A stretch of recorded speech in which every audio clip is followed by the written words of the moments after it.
মসজিদটার আশেপাশে মুসলিম জনবসতি থাকার কারণে এখানে 1172 সালে মির্জা লালবেগ মুসলিম সম্প্রদায়ের লোকজন নামাজ আদায়ের লক্ষ্যে এই মসজিদ নির্মাণ করেন। চিকন ইটে নির্মিত দেওয়ালে নকশা করায় মসজিদটি খানসামা উপজেলার আঙ্গারপাড়া ইউনিয়নের বেলান নদীর পূর্বধারে মির্জার মাঠ নামক স্থানে অবস্থিত। এদিকে মসজিদটি প্রতিষ্ঠার সময় কে কি নাম রেখেছেন তাও কেউ বলতে পারে না। পরবর্তী সময়ে লোকজন মসজিদটার পাশ দিয়ে চলাচলের সময় এটির মধ্যবর্তী অংশে দূর থেকে দাঁড়িয়ে কথা বললে একসময় জোরে প্রতিধ্বনি সৃষ্টি হতো।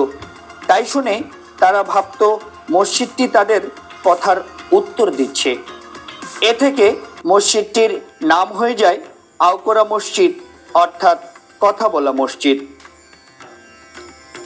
এই এলাকার সচেতন নাগরিকরা ধারণা করেন ব্রিটিশ সরকারের আমলে অথবা অন্য কোনো কারণে তারা মসজিদটার আশেপাশে এলাকা ছেড়ে অন্যত্র চলে যায়। অযত্ন অবহেলায় পরিত্যক্ত অবস্থায় দীর্ঘকাল পড়ে থাকার পরে 2018 সালে মসজিদটি পরিষ্কার পরিচ্ছন্ন করে নামাজ শুরু করেন মোহাম্মদ সাইফুল ইসলাম নামে এক ব্যক্তি। আমি গেছিলাম কাহারুলহাট গরু কিনতে, তো সেখানে লোকজন আলোচনা করতেছে যে আওকরা মসজিদে যা মানতি করলে আমাদের ব্যবসা ভালো চলবে।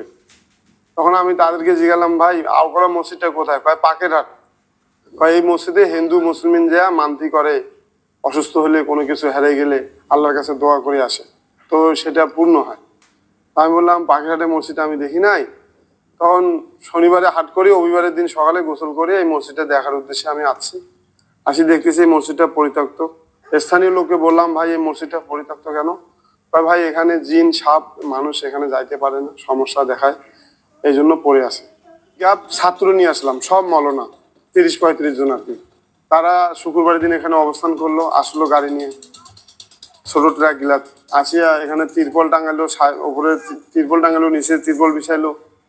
তারপর স্কুলের মাঠে খিচুড়ি পাক করলো, জুমার নামাজ পড়লাম, এলাকাবাসীকে দাওয়াত করলো, সবাই মিলে নামাজ পড়ে দোয়া করলাম এই মসজিদটা যখন চালু হয়ে যায়। মোমবাতি জ্বলাই দিয়া শুক্রবারের দিন আমিও চলে গেলাম। শুক্রবারে চলে যাওয়ার পরে আর আমি আসিনি, শনিবার আসিনি, রবিবার আসিনি। সোমবারে রাত্রের বেলায় অজগবি একটা আওয়াজ দিয়ে আমাকে জানানো হচ্ছে যে তুমি ওই মসজিদে যাও, যে খিসমত করো, আল্লাহ তোমার সঙ্গে আছে, কেউ তোমাকে ঠেকাইতে পারবে না। তখন আমি সোমবার রাতে এই খবরটা পাওয়ার পরে মঙ্গলবারে সকালে আমার বাড়ি থেকে কোদাল আর কড়াই নিয়ে আসলাম। নামাজে 100 জন 80 জন 70 জন পর্যন্ত হয় শুক্রবারের দিন। আর এমনি রানিং 5 ওয়াক্ত নামাজে চলে 8 জন 10 জন 15 জন। যখন জঙ্গল থাকা অবস্থায় ছিল তারা এখানে অবস্থান করছিল, তখন তাদেরকে আমি অনেক দোহাই দিয়েছি, তারা যায় না, যেটা কিছু চলে গেছে কিছু যায় না। তখন আমি যে সমস্ত খড়িগুলা কাটছিলাম, এই সমস্ত খড়িগুলা মসজিদ তখন চালু হয়নি, নামাজ তখন চালু হয়নি, মসজিদের ভিতরে জমা করিয়া রাতের বেলা একদিন আগুন জ্বলাই দিছি। আগুন জ্বলায় পর থাকিয়া পরের দিনে দেখি যে ওই সমস্ত জিনিসের আক্রমণ আর নাই। তারা এখান থেকে দখল আমাদেরকে সারিয়ে গেছে, তারা আশেপাশে অন্য জায়গায় স্থান নিয়েছে। এখানে জিন ছিল, হিন্দু জিন ছিল, মুসলমান জিনরাও ছিল। এই জন্য এলাকাবাসী এখানে আসতে একটু অসুবিধা হয়। তারা আমাকে স্বপ্নের মাধ্যমে সাক্ষাৎ দেয়। এখানে আমার একটা আবার গুণ আছে কি, এখানে আমার উপর কোনো রকমের কোনো বিপদ আসলে আগে আমাকে স্বপ্নের মাধ্যমে জানিয়ে দেওয়া হয়। আর এখানে স্বপ্নের মাধ্যমে ইঙ্গিত দেওয়া হয়, উপদেশ দেওয়া হয়। যেরকম ওই মসজিদে মেহরাবে নফল নামাজ পড়তে পড়তে আমি ওখানে ঘুমাই যাই, তো খোয়াবে দেখি যে আসমানে গেছে চাঁদ, সূর্যের আলো, চাঁদ তারার আলো, সেখান থেকে গায়েবী আওয়াজ আসতেছে। মসজিদটা যেহেতু আওকরা নামে পরিচিত,